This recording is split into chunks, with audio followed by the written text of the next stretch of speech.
Meet the big icicle, Torpedo Jones. 2 laps ahead in the top race of the year, and he runs out of gas. He could lose this race. But is he excited?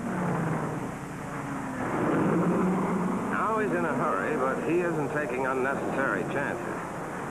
He wants to win a couple of more championships, then retire and run a little chicken farm. Pretty risky business, chicken farming. Fella can lose his shirt. There's the checkered flag. Torpedo does it again. That makes it 3 in a row. And it couldn't happen to a nicer guy.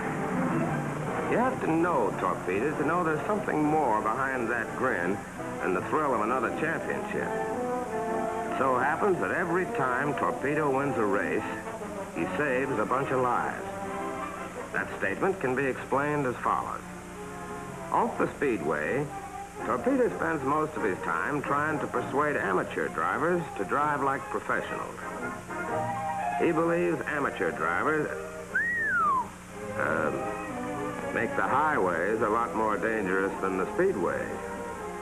If Torpedo's scared easy, some of the amateur driving he sees would curl his hair.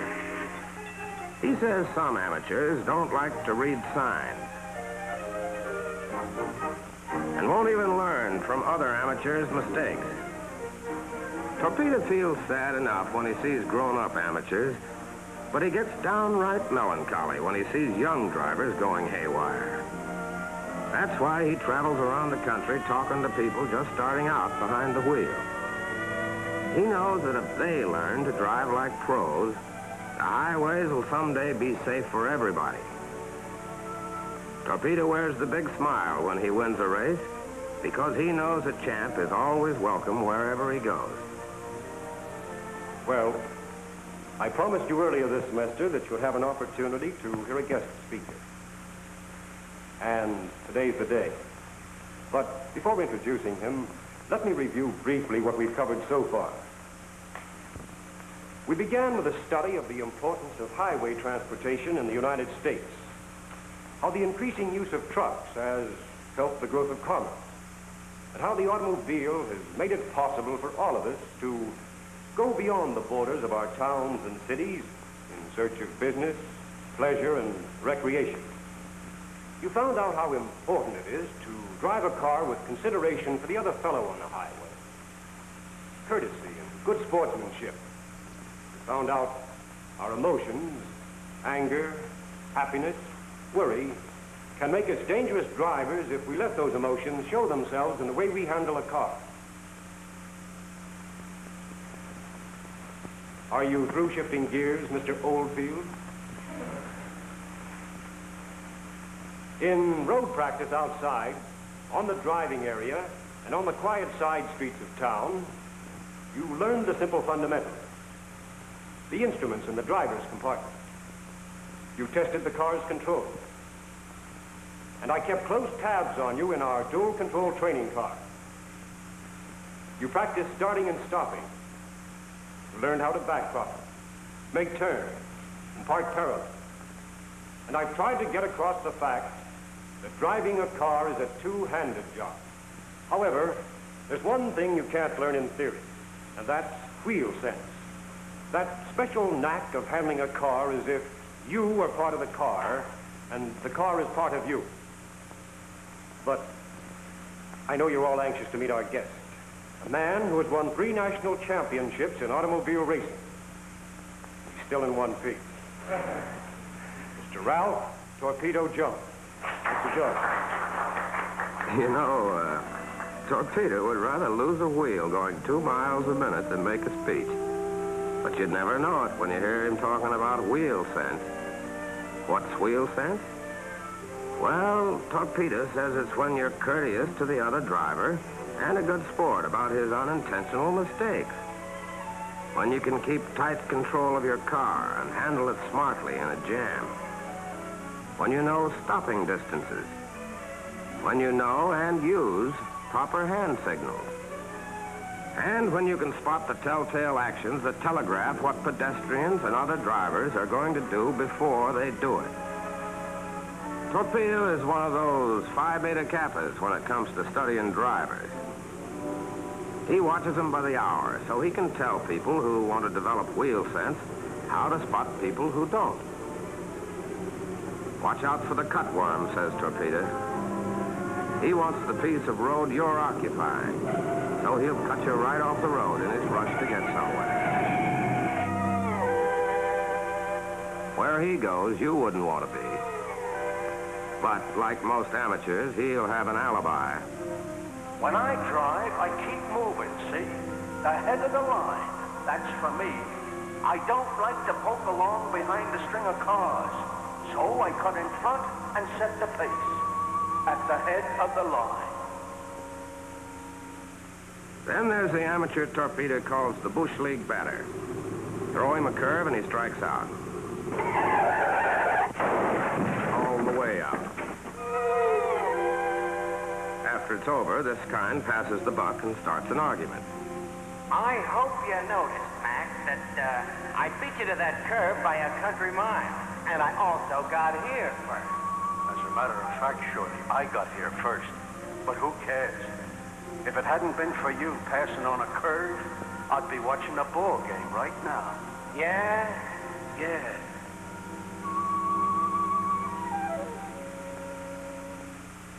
Torpedo often talks about drivers he calls part-time amateurs. They know how to drive like professionals, but they lose their wheel sense under pressure. Like people who get into their cars on the wrong side because they're in a big hurry.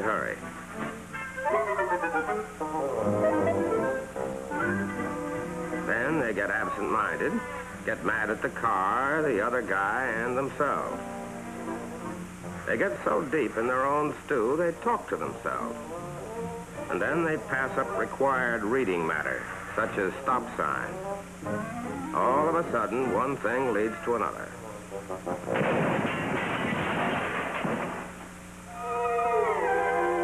Followed by the usual useless postmortem. Well, I can drive just as well when I'm in a hurry as when I'm not. My husband was waiting for his dinner. I see why people can't realize that other people might be in a hurry and not insist on the right of way all the time. After all, there is such a thing as courtesy.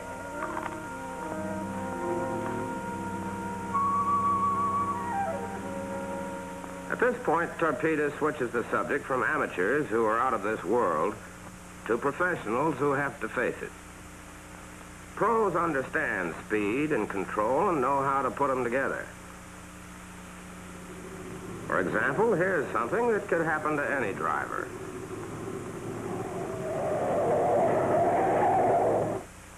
In this case, nobody got hurt, but the arithmetic of speed and control is surprising, as Torpedo demonstrates. On a level stretch of dry pavement, the driver is doing 35 miles an hour when he sees the boy on the road up ahead. It takes him 1 second to recognize the danger and get his foot on the brake. With his four-wheel brakes in good condition, his car travels 67 feet before coming to a complete stop. Let's do a retake, says Torpedo. In the reaction time, 1 second, 51 feet of pavement slide under the car. Then, with the brakes on hard, it takes 67 feet to stop cold. 51 plus 67 equals 118. In this case, the boy was 119 feet away. So the driver winds up 1 foot short of breaking a lot of hearts. It's a different story if the roads are wet or icy. On wet roads, the braking distance may be double or more. And on ice, up to 10 times the braking distance for dry pavements. As braking distances are multiplied, human lives are subtracted. When you're in doubt about road surface conditions, slow down and try the brakes. 50 miles an hour is another matter, says Torpedo, because the faster you travel, the faster things happen to you.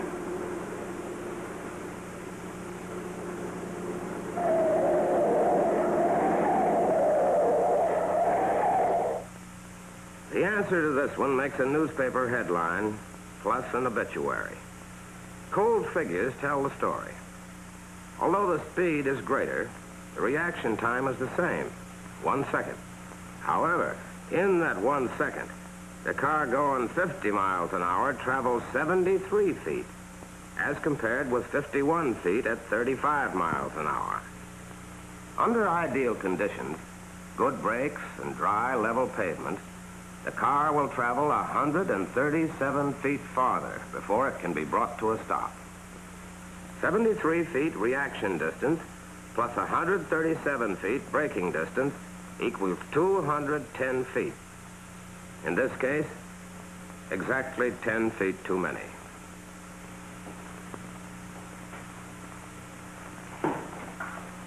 Mr. Jones, how about when you're driving 80 miles per hour? That kind of question is right down Torpedo's alley. Imagine yourself behind the wheel, he says, with a heavy feeling in your right foot. You step it up to 60, 65, 70. You're beginning to move. There isn't much traffic, so you really pour it on.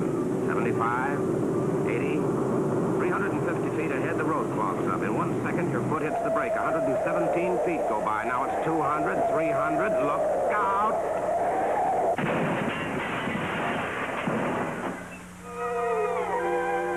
Torpedo says the most common answer to the 80-mile-an-hour question is a spray of daisies, the kind you push up.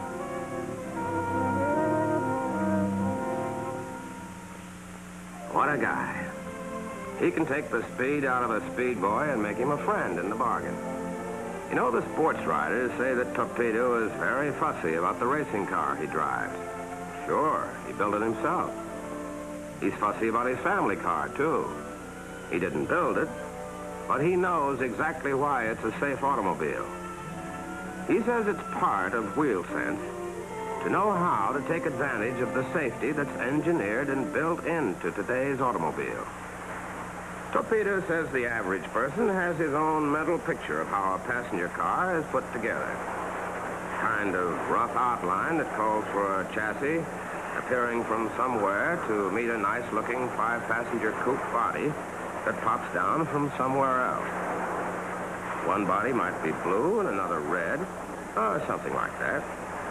Most people take it for granted that today's car is something you can bet your life on. But the driver with wheel sense won't take it for granted. He wants to know what's under the surface. A lot of the safety lies under several layers of lipstick, so to speak. It's in the cold steel that's welded together into a reinforced one-piece body. A terrifically important safety feature in today's automobile. This kind of work, says Torpedo, is done by specialists. When these lads put a body together, brother, it stays together. A brand new car always reminds Torpedo of certain engineers he calls the Curiosity Boys. They're the fellows who didn't believe the expert who said, quote, "The 1912 models represent the farthest possible advance in automobile construction," unquote. As Torpedo says, if anybody has driven a 1912 model recently, he knows the Curiosity Boys have added several safety features since then. But these safety-minded Curiosity Boys are never satisfied. They raid the assembly line without warning and grab a pretty stock model to see what makes it tick and why it shouldn't tick better. Let somebody tell them an engine has plenty of zing and a set of brakes has a steel grip, and what do? Run the engine ragged and torture the brakes till the place smells like a fire in a rubber factory. You could never think of all the fussy little tests the Curiosity Boys invent. Unless, like them, you got paid for carrying a chip on your shoulder. They try freezing the car to death in a big ice box set for 20 below. Why? Well, they figure that if they make a popsicle out of a car and it doesn't quit cold on them, it won't conk out on the fellow who drives it through tough winters. Tell the Curiosity Boys the car has a low center of gravity, and they tilt it up to see for themselves. Just for good measure, they try it on the run. If it doesn't spill over, they're as satisfied as people with their particular temperaments can be. Whereupon they try to drown the car. Next, they slam it onto a road that has a complete set of jolts built in. If the preceding torches have produced a weak spot, it'll show up in this shakedown. Believe it or not, the car manufacturer pays these torture experts. They even run a special test on behalf of people who drive on the back roads. Finally, they turn the car into the speedway and pour on the coal. If you're going to do that kind of driving, says Torpedo, here's the place to do it.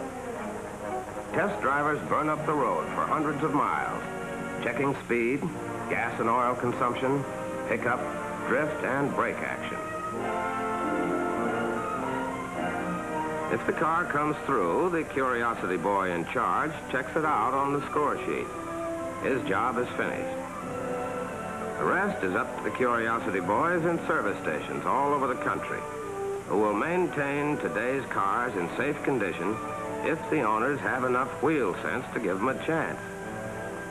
And while we're standing here talking about today's automobile, says Torpedo, the designers are dreaming about new cars that will have the grace of a hawk and the safety and durability of a bulldozer.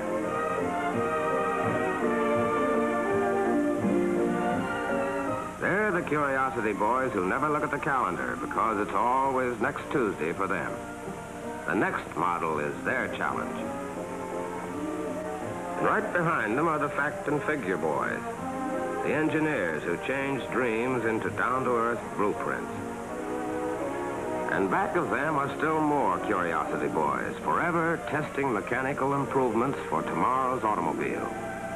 You can look to them for newer and better standards of safety because they won't be satisfied with today's best. No wonder Torpedo takes a shine to the Curiosity Boys. He knows they're in cahoots with him in the job Torpedo rates 15 laps ahead of anything else.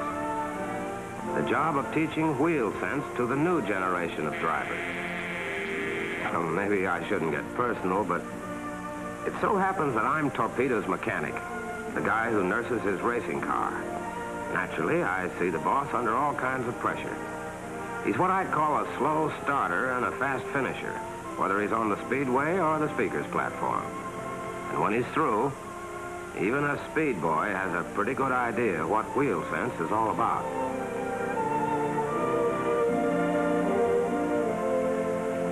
Oh, can I give you a lift? Thanks, that'd be swell. Would you like to drive? You mean it? Well, sure. Here are the keys. Gosh, thanks. I happen to know that he goes around with his head in the clouds if he can do what you just saw him do. Bring an amateur into the ranks of professional drivers. After all, he says, wouldn't you get a lift out of saving a life in advance?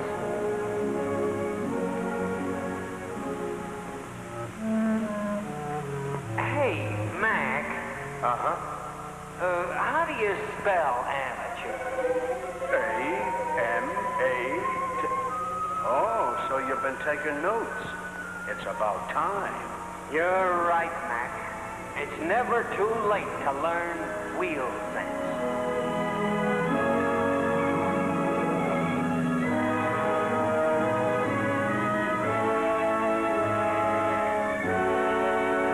Bye.